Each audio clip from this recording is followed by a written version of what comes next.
翻嚟收睇我哋悲勤培根頭第一集嘅文具片。今日我哋要介紹嘅就係我手上呢3支 Pentel Energel X。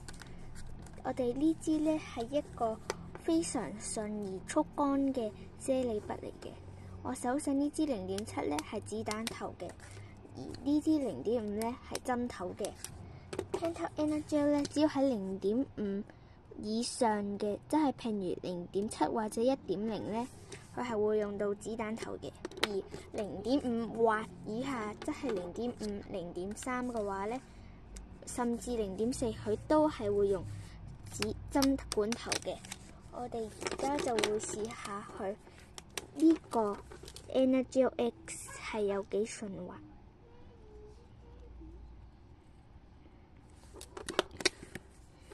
呢支非常順而速乾，我哋再額外試下呢2支藍色嘅 Energel。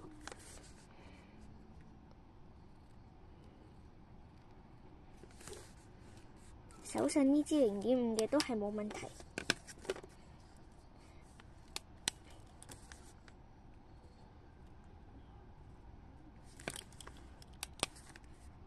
完全係冇問題嘅。我哋而家再睇下佢喺咁速乾嘅環境之下，佢會唔會喺熒光筆上面會唔會化開？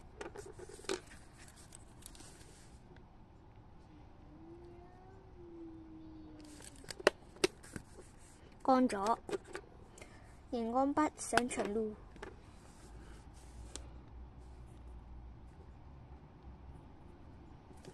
呢個呢喺上面，你會見到佢有稍微一啲啲嘅化咗，鏡頭唔知影唔影到，不過真實呢，你呢個位係有少少化嘅。